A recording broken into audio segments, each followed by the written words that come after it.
Hello, everyone. Thank you for joining me. This is LCID 932 on YouTube.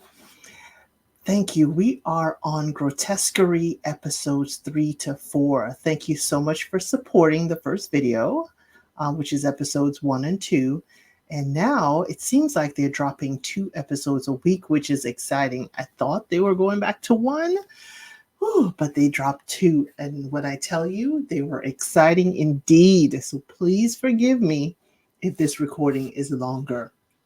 I will warn you, there is one trigger warning because there is one crime scene reported, and it is grotesquerie.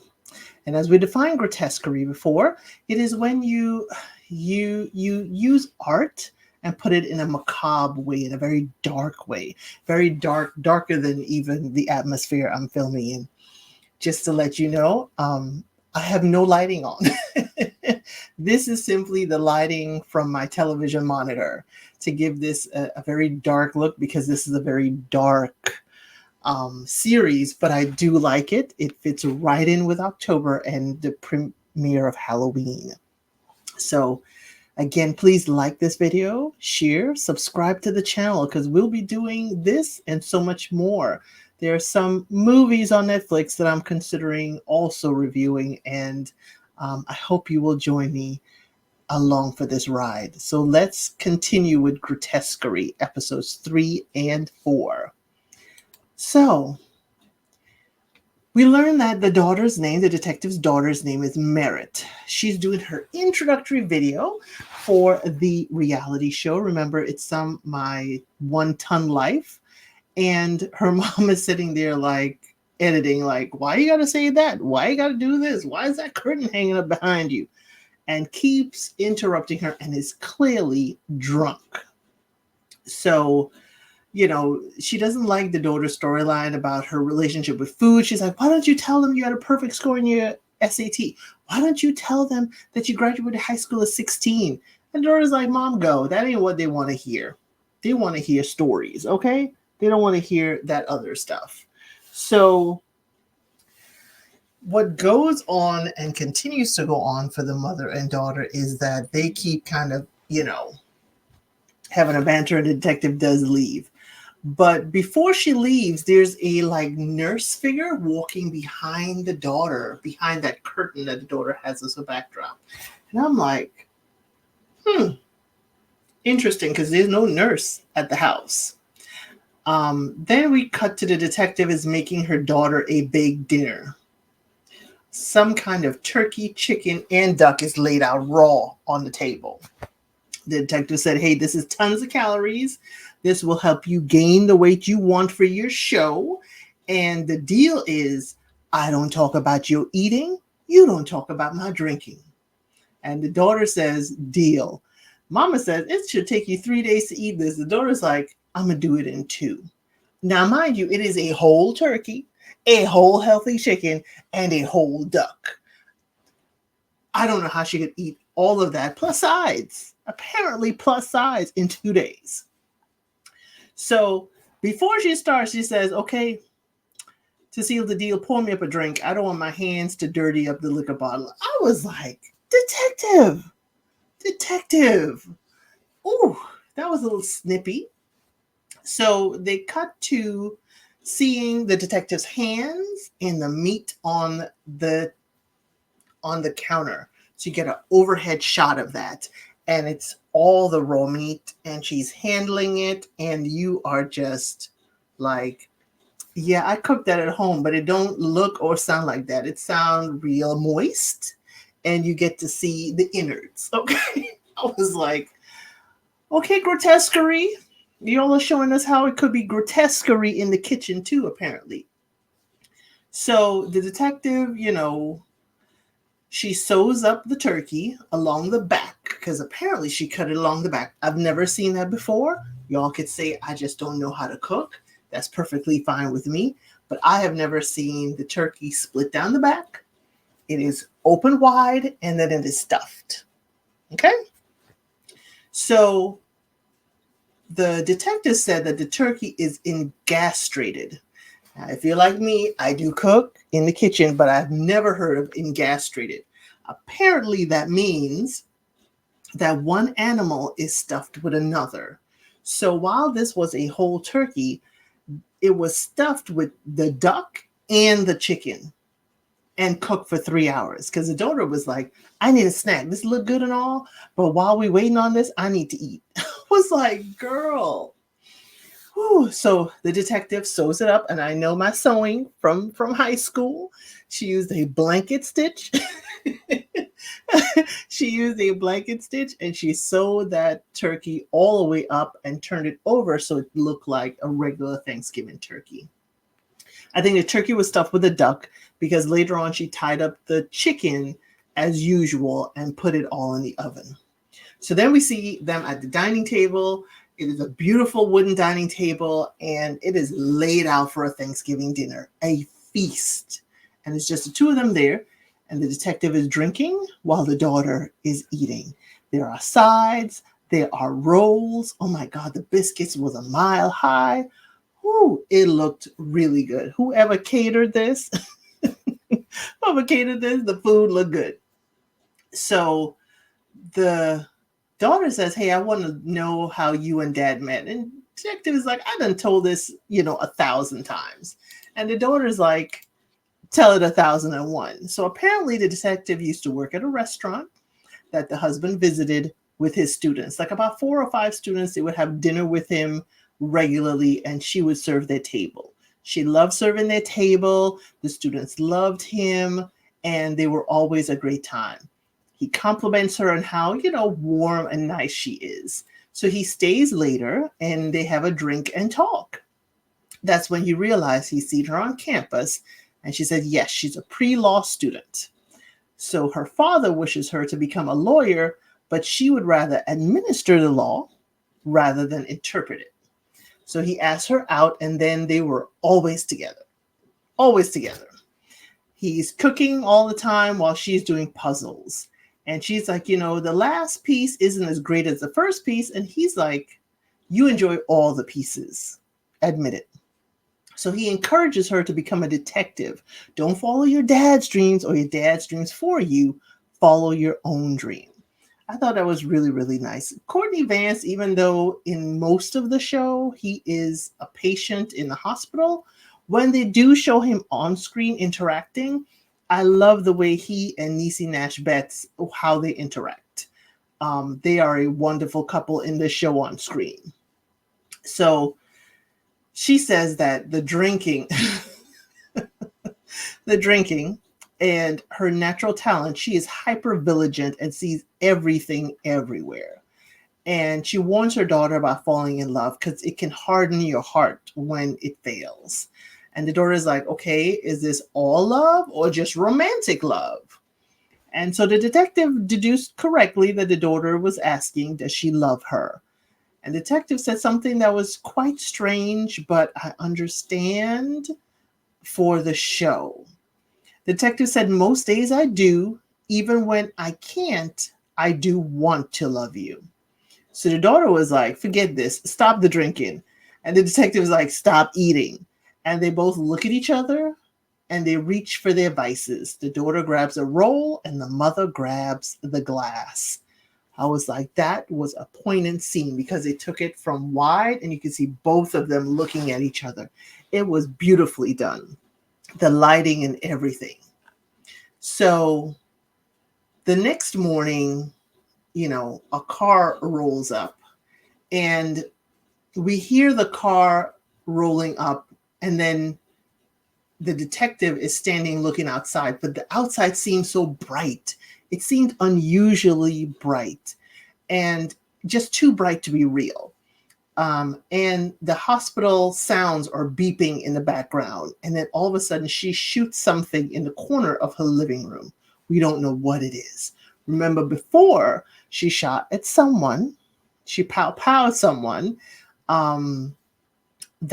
she chased out of her house into the neighborhood and then she pow-powed at them. And all of a sudden we don't see anything about investigating or any, body or anything. So then we hear the phone ringing, and the daughter has to wake her up to answer this. Now, we've never had the daughter or anyone have to wake her up to answer a phone. She's always like right on it. So this gives me a thought that she's getting deeper in her drinking. So she's called to another crime scene. She is visibly drunk. She is swerving the car. She can't even walk up the stairs to the crime scene. And the young cop is telling her, hey, we don't know how this happened. The door's all locked from the inside. There's no way anybody could get in, from the outside. We don't know. And she's like, slow down. And she's huffing and puffing going up the stairs. She has to hold on. He's trying to help her walk up. I mean, she almost tripped, and I thought she was going to fall down the stairs. She was visibly intoxicated. So when she walks in, we hear loud mariachi music. Dun, dun, dun, dun, dun, dun, dun. I mean, loud music. And the lights are flashing, just strobe lights flashing everywhere. And I'm like, whoa, I wish they would have said something about this to let people know that there will be flashing lights in the scenes, because that can be very daunting for some people. And it could, trigger some things. So it's loud. And the cops are all standing there again, just staring. They are just staring. And I'm like, no one has turned the lights or the music off? People are just staring at the crime scene? So to let you know, when I do talk about the crime scene, I will give a trigger warning, and I will probably do like 5 seconds and to kind of, or maybe 10 seconds to describe it, so that, if you don't wish to hear about it, you can certainly turn away. So, one of the cops says, he can't have her there. She reeks of vodka. She can't be here. And, he has to protect the community, and he has to protect them from, her. And this case, he has to protect it from her. So I'm going to describe the crime scene right now. And I think what I'll do is kind of put my hand up, so you kind of know I'm describing the crime scene, and there will be the trigger warning banner like it is here below. So whether you're looking at it or can see the trigger warning, you will know that I'm describing a crime scene, just in case you want to turn away. But this one will be short. The scene is of a person, and I say question mark person, because it looks like a whole person, but it is tied up with their arms up on a temporary stripper pole. Now, why I say is this a person? Because there are multiple parts sewn and stitched together from various people. And for the head, there's a ram's head. So multiple parts stitched together, a ram as the head. Okay? And that ends my description of the crime scene. So, when the police officer says, I have a, duty to the community, the detective lists off the names of the victims. She listed off 3 names. And she's like, how do you protect the community? She starts to say, he's like, how do you know that these are the people that you just talked about? And she's like, she recognizes the tattoo on the leg as that of a lady of the night that that same cop once took a report from, where she came in to complain that her pimp was abusing her. And instead of helping her, the cop arrested her. Then she recognizes the chest cavity of another homeless person who she's had to revive countless times, because of opioid use.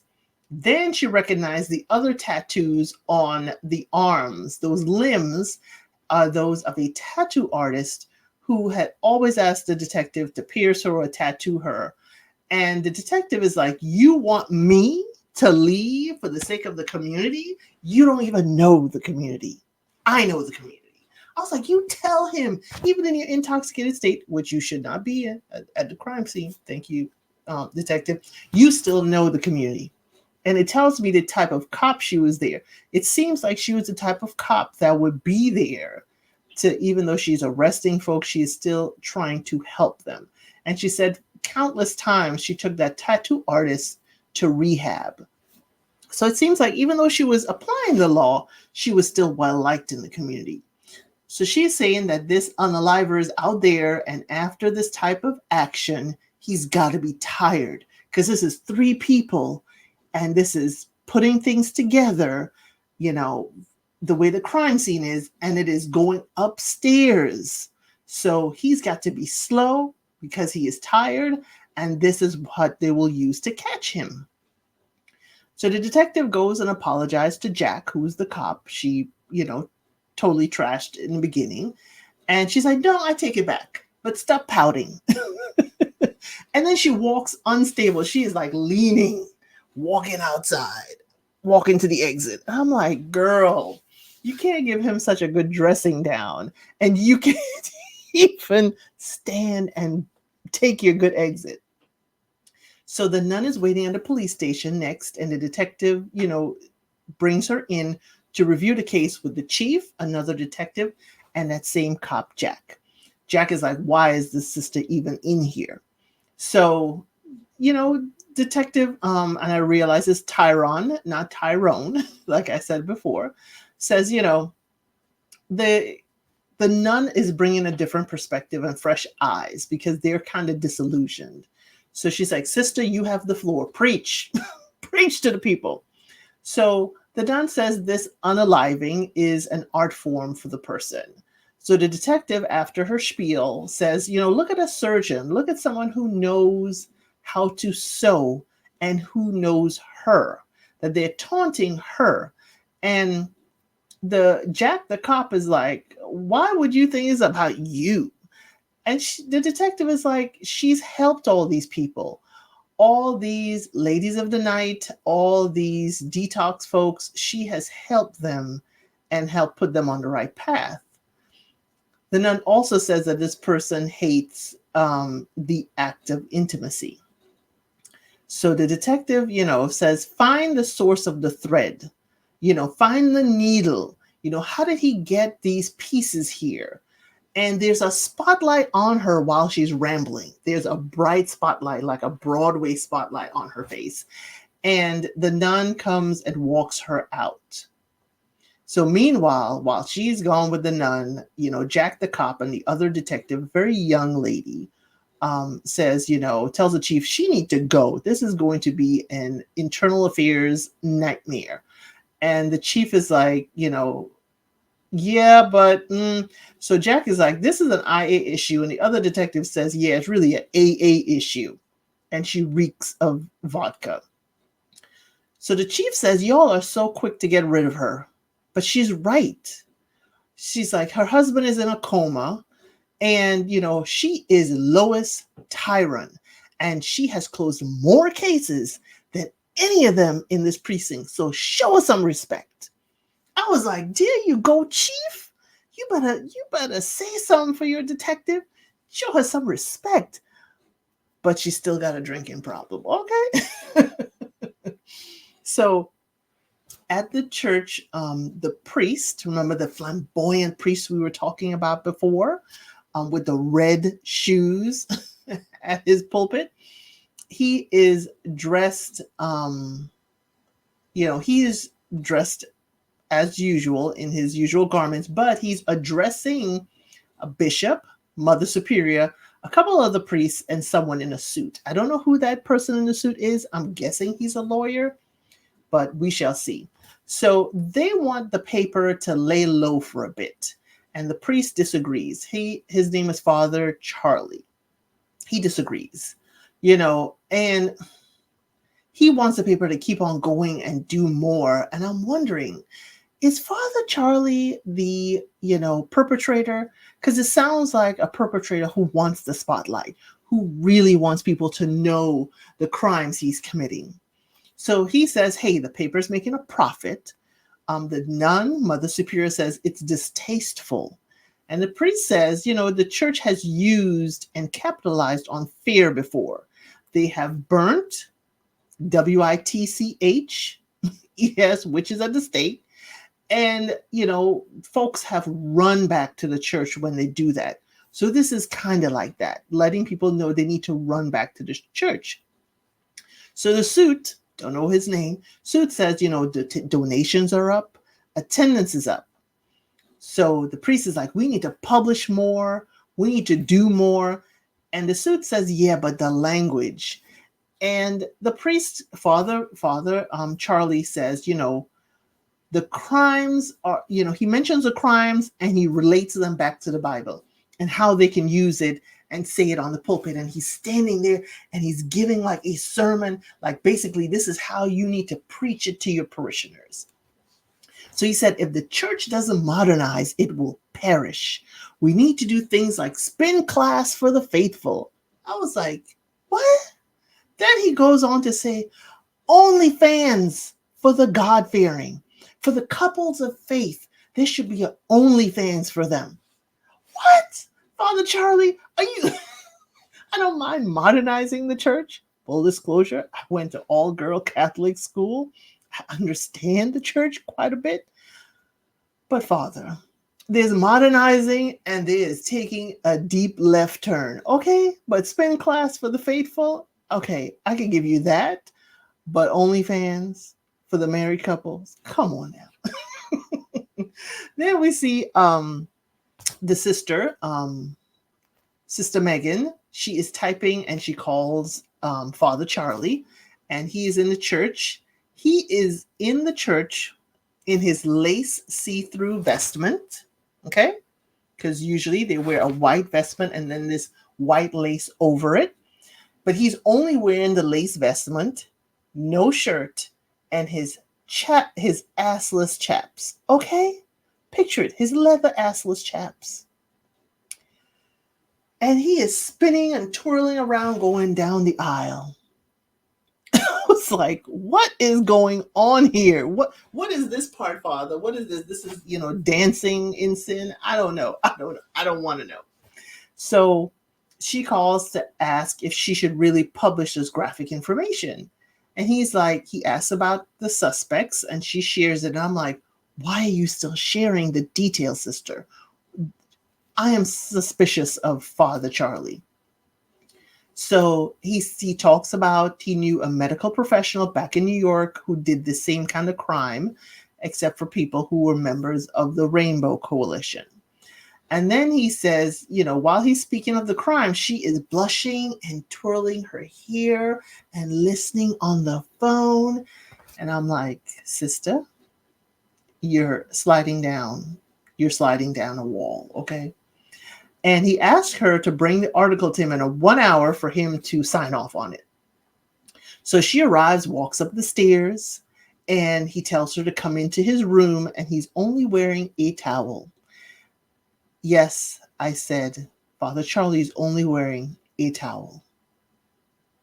He is a fine-looking young man, okay? He is fine-looking young man. But in the state of his character, he is a priest and she is a nun. He asks her to close the door, and she does. It's like, sister, okay, sister, he's unclothed. Well, he has a loincloth on, okay? Why are you closing the door? So she does, look at the ceiling. And, I'm not going to look at you. I'm not going to look at temptation in the face. And, she asked, why do you want me to deliver this when I could just email it? And then she starts she looks down, and then she admires his feet and look all the way up, and he is looking straight at her. He says, her face lifts his spirits. That's a line if I ever heard one, Father. That's a line. So he asks her to dry his back and hands her a rolled up towel to do it. He keeps facing her. When he turns sideways or move around the room, he is still facing her. Because remember, in episode 1 and 2, we learned that he does flog himself in prayer. So he knows his back is scarred. So he kneels down. He backs up. He faces her. He kneels down on at a station where you would have a single person, which you will have kneeling and you could put your arms on. And when she walks behind him, she sees his scars on his back. And they are deep. They are very deep scars. And one interesting thing to note is many places his scars are sewn together with black thread like the victims in the crime scene. Okay? So she sees his scars. Then Sister Megan spits onto the towel quietly so he doesn't hear that she's spitting. She just and lets it drop from her mouth onto the towel and then starts to dry his back. Sister, that is quite odd. That's quite grotesque. I'm sorry. And she is patting his back, and he is like, flinching because it is still raw wounds.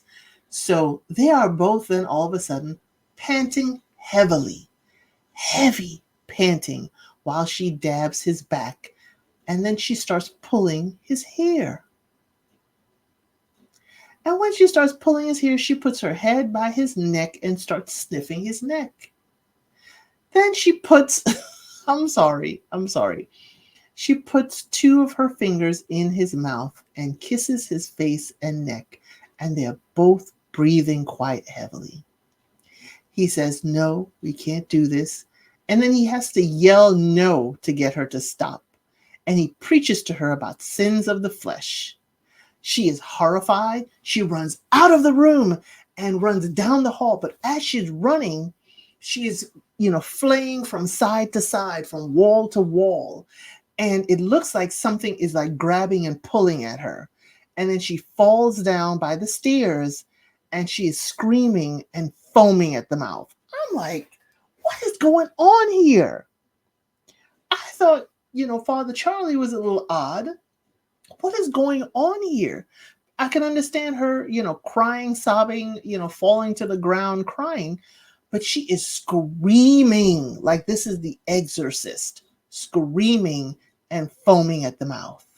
That was quite odd. Ooh, that was quite odd.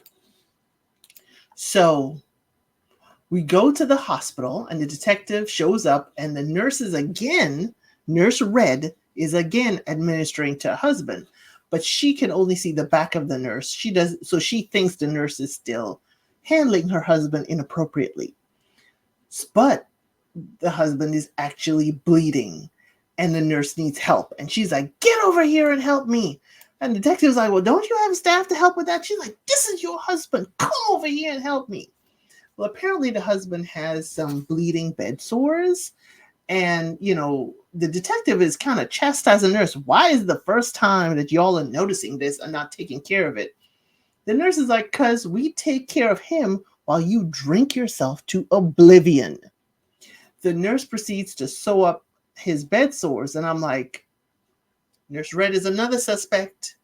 I'm seeing you sewing. Whoever sewed up the priest and this nurse that's sewing up the husband, suspects, detectives. Detective is like, "Oh my God, I'm going to be sick." And the nurse is like, "Get yourself together. Can't be sick around him and his bed sores." So, detective's like, "How did you let this happen?" She's like, "Do not sit there and take no responsibility for taking care of your husband. This is a small hospital. You terrorize the staff. They flee when they see you. This is what happens when you bully people who are trying to help you. And it's time for us to have a talk." I was like, this is interesting.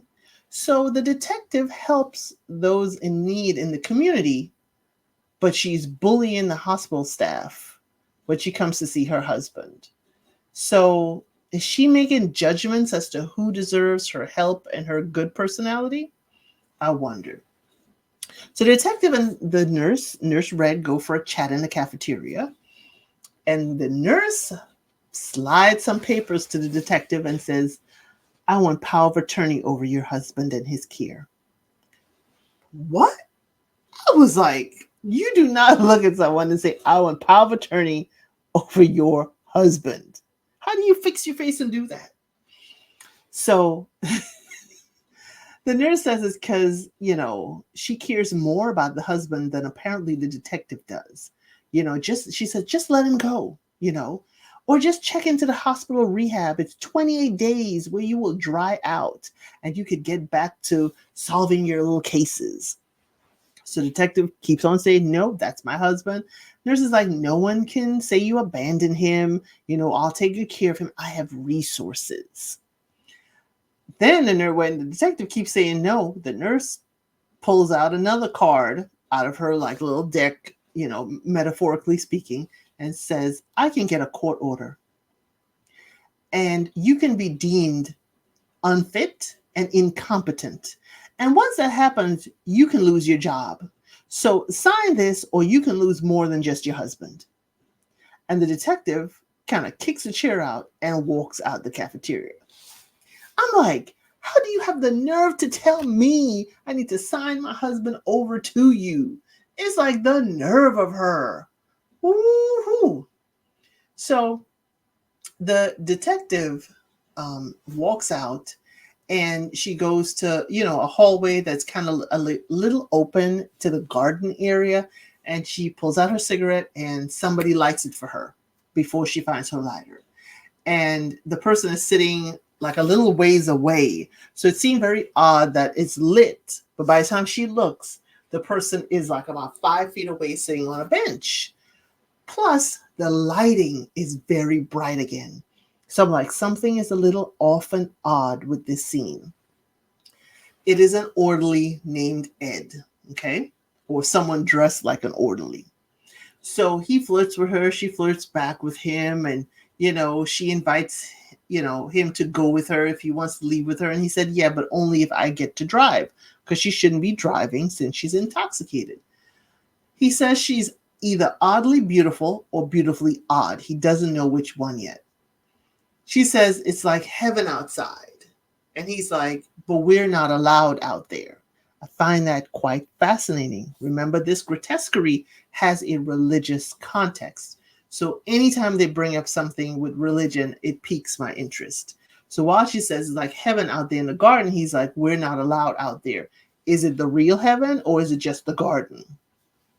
So she leaves him and she goes and drives her car into a light pole. But there was someone like crossing the street. And I was like, it's the middle of the desert. Why is someone crossing the street? So she hits the pole and all we hear next is the beeping of the hospital. Beep, beep. I'm like, oh my gosh. Is this where we realize that the detective is in a coma and not her husband? I'm like, something is off. She wakes up and she's handcuffed to the hospital bed. And her chief is standing at the foot of the bed. And the chief says, hey, yeah, you've been arrested. Highway Patrol found you and your alcohol blood level was 13. Now, I didn't look up. I was supposed to look up what regular alcohol blood level is. But a 13, I hardly ever hear people with double digits, okay? So I guess if the detective got cut, she would probably be bleeding alcohol at this point, okay? So the chief, says she's trying to make it go away because she needs the detective to solve this case. Orderly Ed shows up with the food tray, and behind the chief, he wiggles his finger at her like, you shouldn't have done that. And then the chief says that Detective Tyron has done something no one has ever been able to accomplish. No one from high up to down low. She's finally made her dirty. She had to do something, I guess, some dirty swindling to make this go away for the detective. So Ed is sitting in a chair, the visitor's chair across from the bed, and he seems like very bright. It just, again, like the lighting when she met him by the gardens, it's a very bright light behind him. And, she asked him to take off the handcuffs, and he's like, oh, you want me to be complicit in this crime? And she's like, why are you helping me? And he says, you're trying to catch, an unaliver, suspect. But he said, he's a sucker for problem children like her. And I'm like, with the bright light, is he an angel? Because he says he's a sucker for problem children. He shows up when she needs him. I wonder. So they make it, quick, and, make it quick. He'll help her get out of there, and they flirt with each other. He's like, "Do you need help putting your clothes on?" And she's like, "No." She was tempted though, The detective was like, "No, turn around, don't peek. I'll be right there." So all of a sudden, we see them running down the hallway. She has a headscarf covering her, a long jacket. It's looking like Casablanca, and they are running like an old school film. So again, I'm asking, is this a dream? Is this a dream sequence? So then they run to a red Corvette that is right outside the front door. And I'm like, this has got to be a dream because it's nighttime. We just saw him and there was bright light around him. And now all of a sudden they go outside, it's nighttime. And they're playing, while they're running down the hallways, they're playing Hearts of Fire, Earth, Wind, and Fire. Okay? Then we cut to episode 4. So the detective is in a room with her husband and she's talking to him. It is very bright again. Very, very bright scene. And the nurse sneaks in and she hears the detective talking about taking uppers and downers and vodka. And the detective, is telling her husband, "You're just as doomed as I am. We're all kind of doomed." And the nurse, goes around right behind the detective through the glass pane, the clear glass pane, and is telling somebody, "We're recording this, right? We need to get this. I need this as evidence." So the detective is saying her goodbyes because she needs to focus on the case. And the nurse is right over her. I mean, like standing over her, because the detective's back is against the wall to the glass and the nurse is right over her, like listening to the recording. And she's like, "This will get me the power of attorney that I need." So the detective looks back once the nurse walks away, but I don't know if she saw her. But she should have remembered their recording in the room, right? Because in episode 1 and 2, the nurse did say, "Hey, we record what goes on in the room because of incidents that happened before." So we turn to the next scene, and Father Charlie is hosting a spin class, okay? He said he wanted a spin class for the faithful, and he is just spinning his heart away. He's in an online spin class. I was like, "Father, come on now." But he's wearing all red tank top, red shorts, red shoes. He says, "We are saving souls from sinning while spinning." That's a good tagline. That's a good tagline. He is live. He's doing a spin class, and the nurse is hugging the wall at the corner, just looking at him and just drooling her little heart out. So he's spinning, and he's like, "Let's do the last sprint." And then he's like, "Let's cool down and douse ourselves and inhale the Holy Spirit."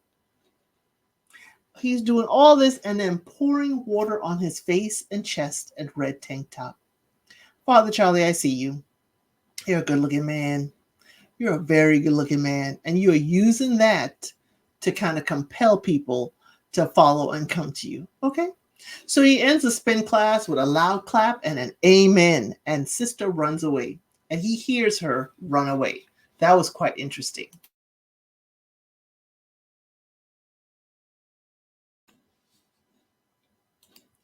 So sister enters the community bathroom because apparently they have rooms, but there's a community bathroom. And he's in a towel again, glistening this time. And he turns around and shows his back. So she already knows. So it's like, why hide it? That's my thought on it. So, he said her writing is boring this time. Saying the police has no leads. That's not exciting. That's not going to bring the readers and viewers or the people in the pews. He said she's so talented. He expects more from her. And she's like, "Where's the bloodlust? Where's the fear?" And, he walks to her and he whispers really close to her ear. And then he rubs past her while walking out the door. There was enough room for him to pass her in the doorway without touching her. But he knew what he was doing. So the priest says, okay, sister, it looks like you like to watch. She's like, maybe I lack inspiration. And he says, he's, knew that she was watching him during spin class. And so what did she observe? And she just exalted him. She talked about what he was doing, how it relates to religion, and tied it all in. And I was like, sister is drinking the Kool-Aid. So he said the church is trying to, tear it down, but he's being called the peddling priest. And he can have his own show, and the older priests just think it's all vanity. And the nun said, yes, but your body is a temple that honors God. And he closes the door, and they are again alone in a room with him wearing a towel. She sits down at the sole chair. So she's sitting and he's standing. He's like, the Vatican is discussing radical changes in the church. They're discussing even changing the celibacy policy for those who are in the church. She is sitting, he is standing, still in his towel. He takes her, crucifix necklace in his hand, and he's playing with it. Okay? So, sister says, that's a different way of thinking of things. Why would the Vatican want to change the celibacy policy? Meanwhile, she is breathing deeply because he is very close to her, standing over her in just a towel. So he says, this is why. And he starts unbuttoning her vest and speaking and telling her why they need to change the policy. So she gets bold and removes his towel, which Father Charlie is wearing nothing under the towel. And sister just stares at his blessings. So she says it's still a sin. A sin is a sin. And he takes her hand and kisses the inside of her wrist. The priest said, that's all we are and all we ever will be is sinners. He stands her up. He pushes her against the wall, right under the crucifix in his room. How can I say it? He rips her shirt and the buttons go flying, then removes her undergarments, and let's just say they are hitting the wall heavily, and sister is very vocal. When I tell you, I clutched my pearls at this scene. It was unexpected, it was raw, it was uninhibited, and it was, how can I say it, quite illicit. If you see that scene, this is episode 4. If you see that scene, it is quite illicit. So after this, the detective is at the hospital and orderly Ed is there. She apologizes to him because she's leaving, visiting her husband. And he's like, hey, we're all good. He asks her out and she's like, oh, is this a date? He's like, yeah, it can be. And he takes her to an AA meeting. AA. So an alarm is buzzing, like when it goes deep, deep, deep. It is buzzing. And when the buzzing stops, the lights behind the detective go out. Now remember, there was another time I said she spoke and the lights went out behind her and everybody kind of woke up. So this is happening again. So the speaker says, he has been lifted up by this group. This group has helped him. And if this is hell, how come there are people like them there? Again, I'm listening for these heaven, hell references. So they leave, and she's like, she did ask, when are we going to get something to eat? So they leave, they go to the same restaurant she went with the nun, and she is chugging down a martini. I'm like, you just went to an AA meeting, and you're chugging a martini. This does not sound right. This does not look right. And he's sitting there. I'm like, he could be recovering to. I just think that's just me. It could be seen as disrespectful. You have a drinking problem and you're sitting with someone in recovery. Maybe he said it was okay, but it didn't sit well with me.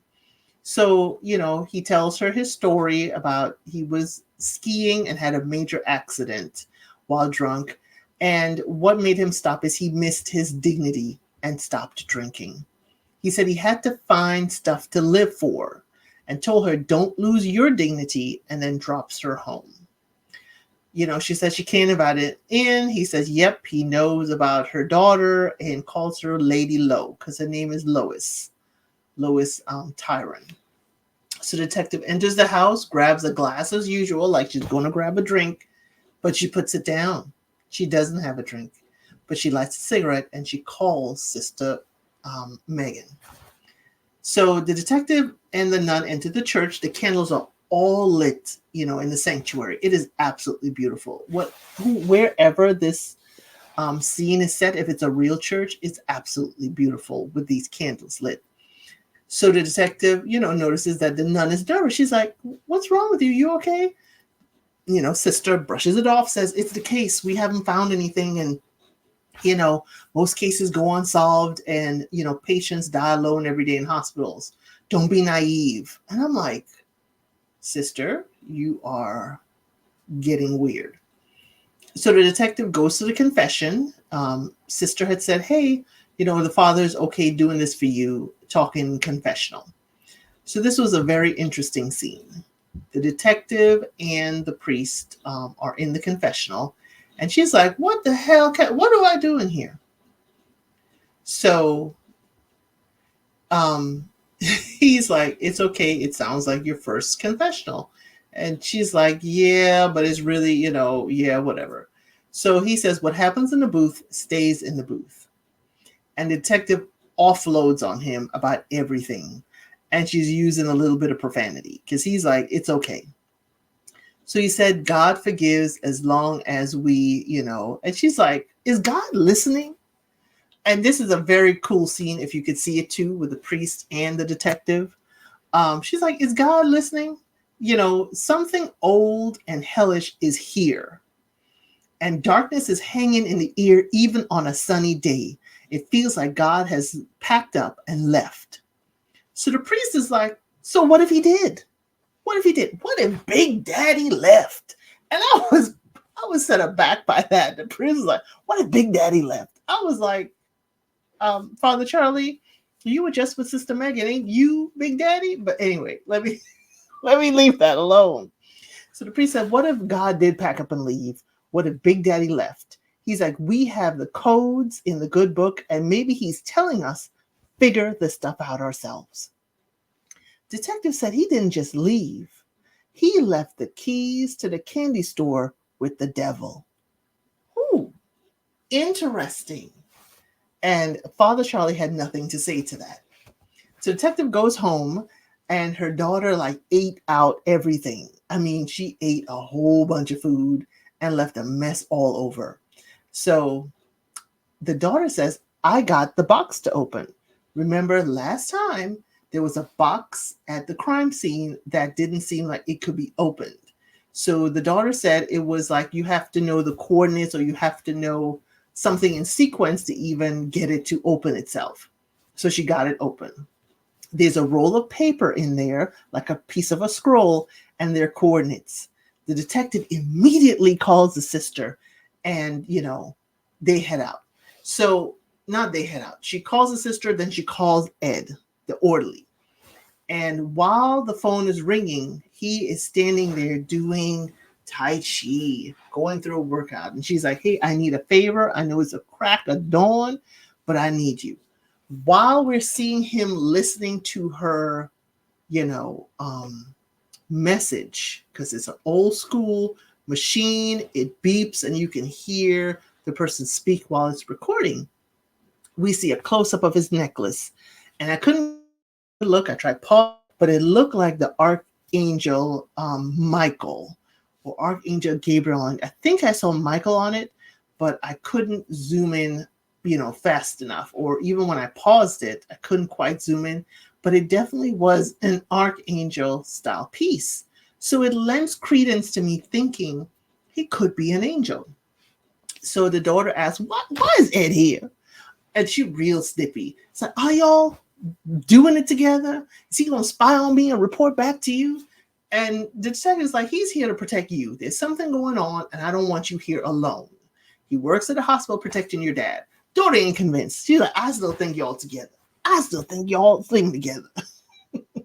She asked Eddie if he could cook, and Ed says, oh, I make a superb chicken tender.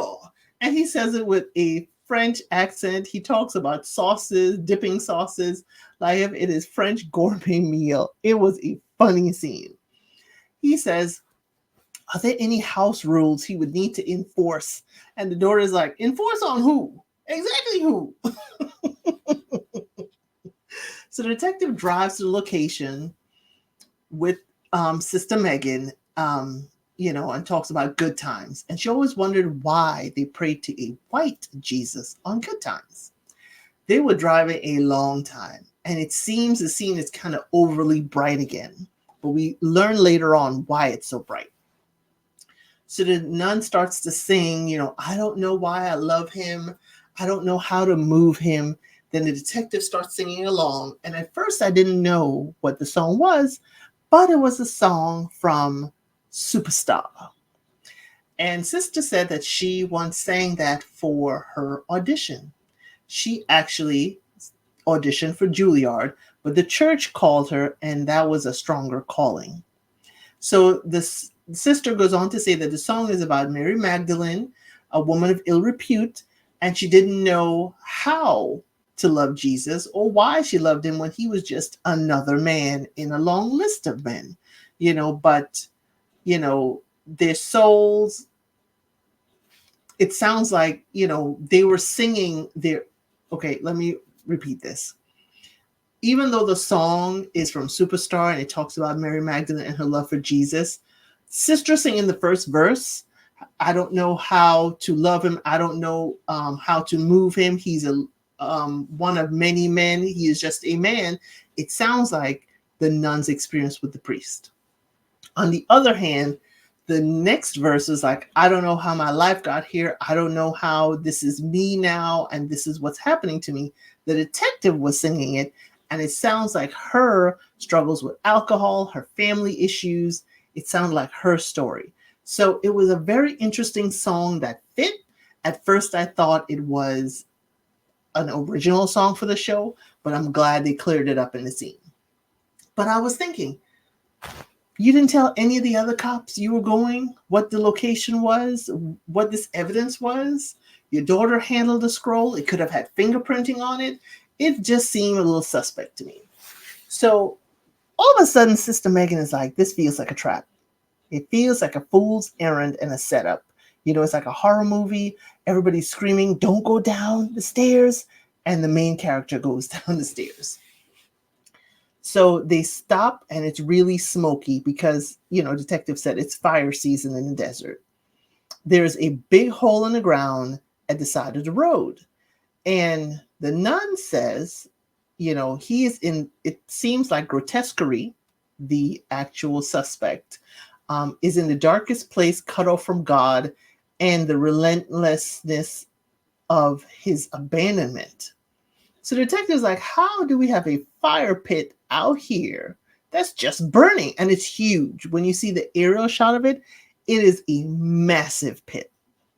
So a truck pulls up, and the driver tells them, y'all need to go. Y'all need to leave. And the detective pulls out a shotgun. A shot, pow, pow, pow. And say, show me your hands. And he's like, hey, I'm okay. I'm cool. I'm Dr. Joe Ritter. I'm from the U.S. Geological Survey. He said there have been earthquakes too, so he needs them to leave. He throws his wallet.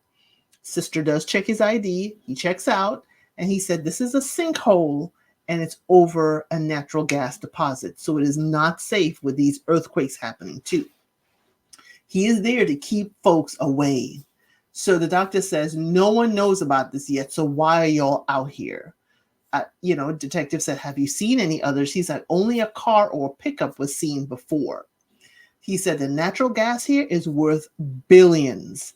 So, maybe it's, hell has opened up and maybe it's not science, but it's worth a lot of money.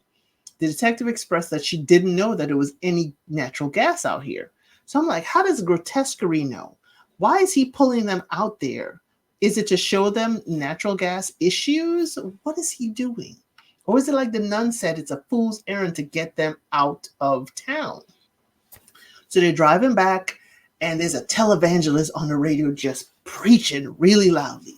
And she just turns it off. She's like, I can't stand these people. It's like, sister, jeez.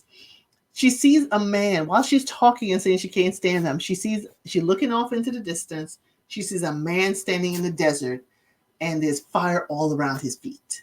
And I thought that was interesting, very interesting. So when they pull up, they see a fire truck is blocking their path because there's a car in the road that they're putting out. So they can't really go around it because there's fire on either side, and they can't go through because they're blocked. So they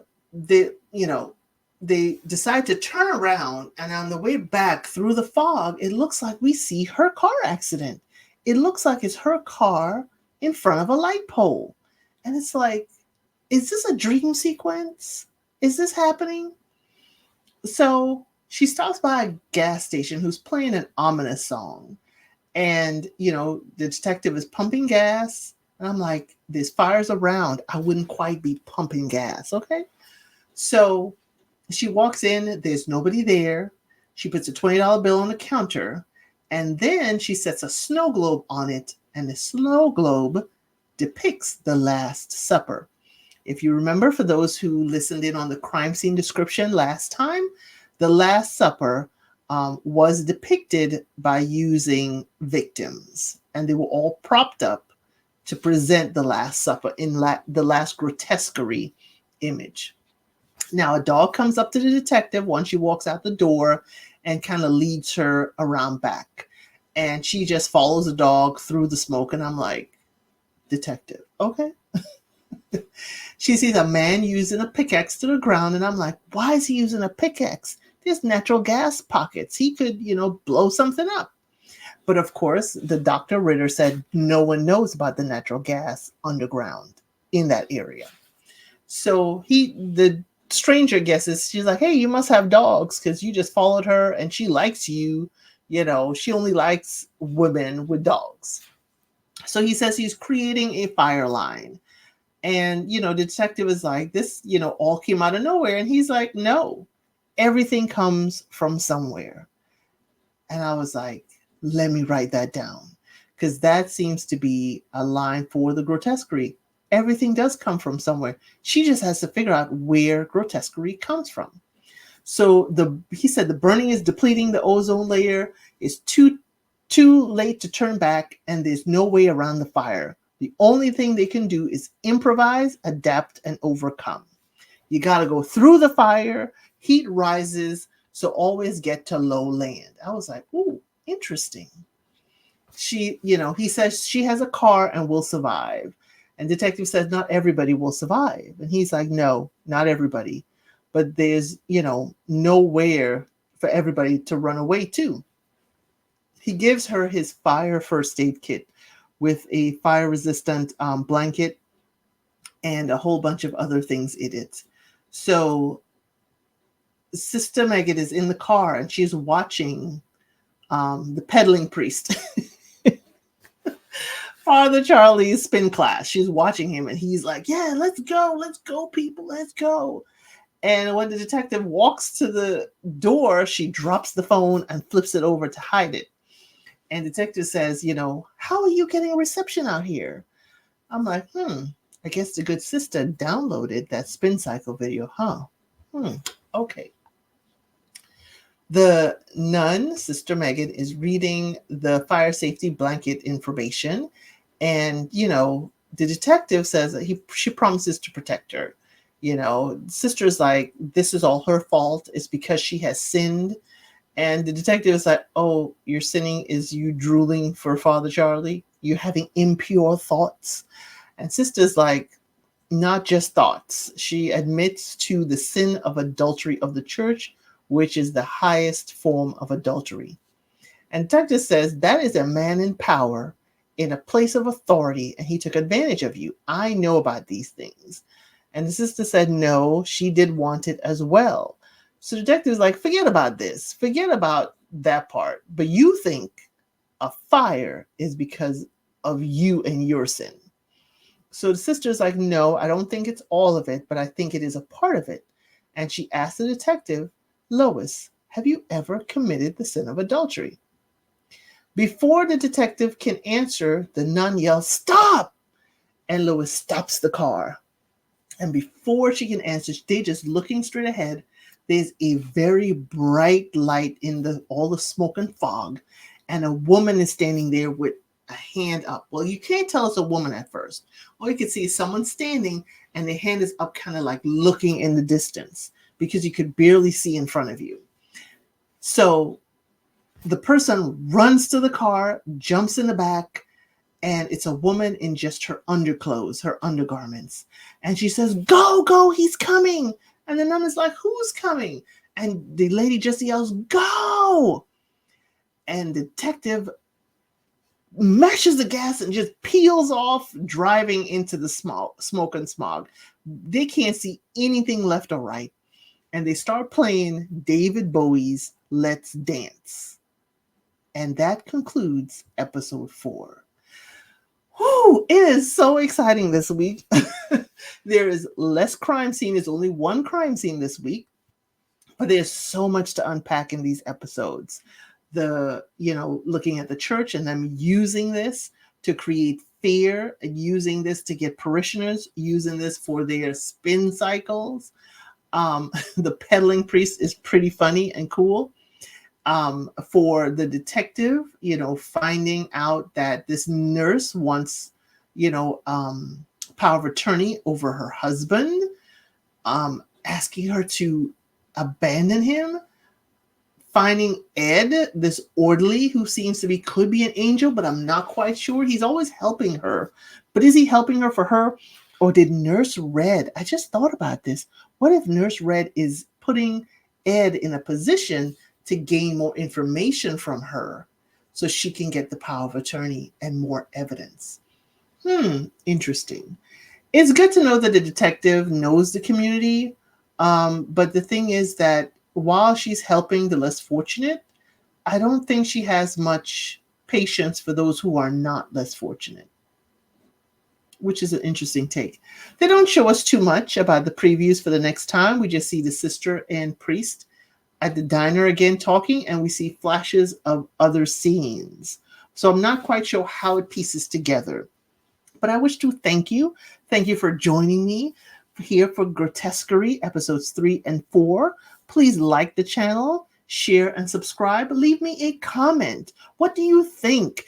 Are you appalled at Nurse Red for asking for that power of attorney? Are you thinking that the detective has stopped drinking? We haven't seen her drinking since, she left that night, that date. So did the one AA class kind of help her a little bit? Or is she not drinking because of the fire? Leave me your thoughts. And once again, thank you so much. And I will see you again next time for another episode, or maybe 2 episodes again, of Grotesquerie. Have a wonderful day.